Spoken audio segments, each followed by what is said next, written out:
Coming up on 5 Minute News.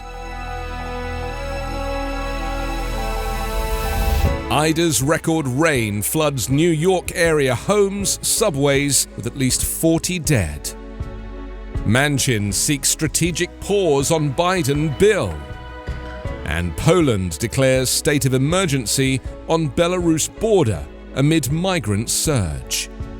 It's Friday, September 3. I'm Anthony Davis.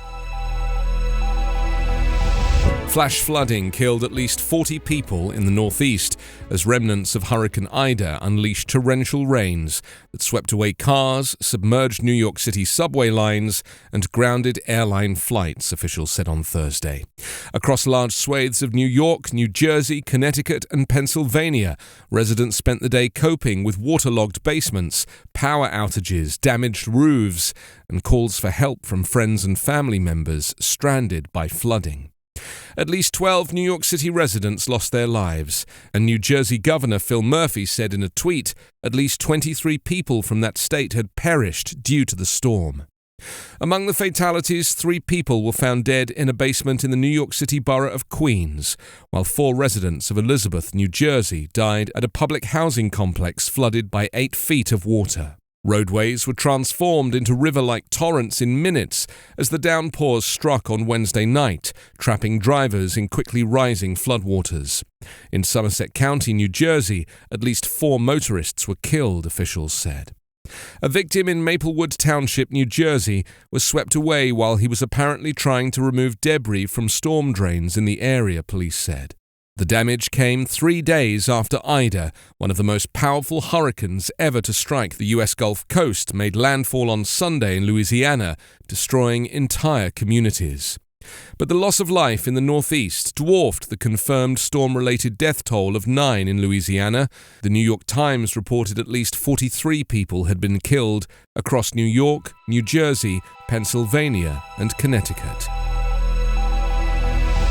Conservative Democratic Senator Joe Manchin said on Thursday that Congress should take a strategic pause on more spending, warning that he does not support President Joe Biden's plans for a sweeping $3.5 trillion effort to rebuild and reshape the economy.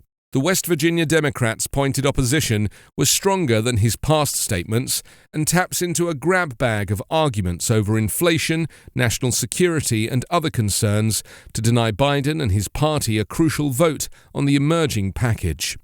The timing of his comments comes as lawmakers are laboring behind the scenes to draft the legislation ahead of this month's deadlines.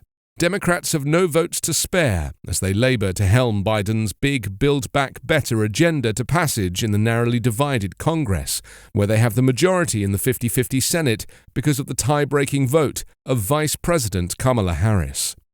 Manchin has long been a holdout against the top-line amount, $3.5 trillion, even though he voted last month to approve a budget resolution that set the figure.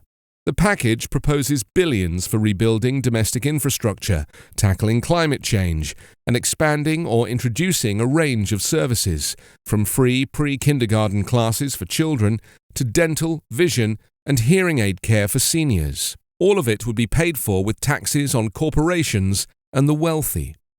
Congress is away on recess, but Manchin's remarks are sure to be seen as an attempt at gaining leverage as lawmakers work privately to draft the package.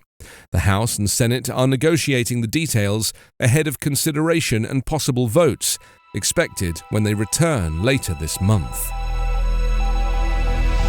Poland declared a state of emergency in 2 regions bordering Belarus on Thursday, following a surge of illegal migration that Warsaw has blamed on its neighbour.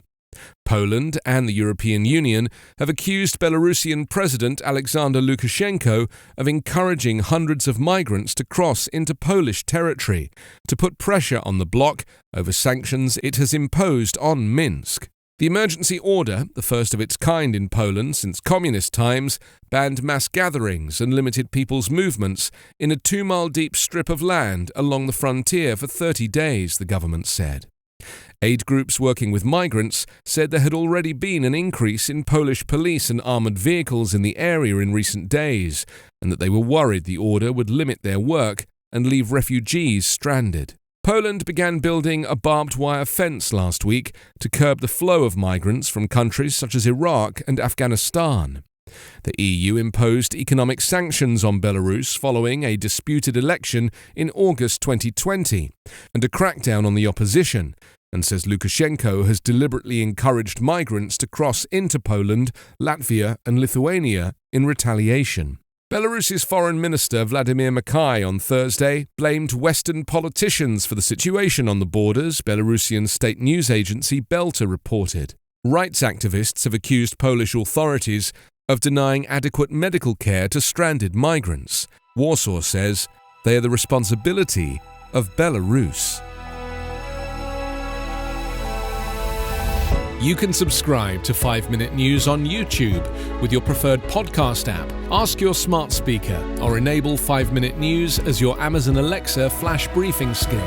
Subscribe, rate and review online at 5minute.news. 5 Minute News is an Evergreen Podcast covering politics, inequality, health and climate, delivering independent, unbiased and essential world news daily.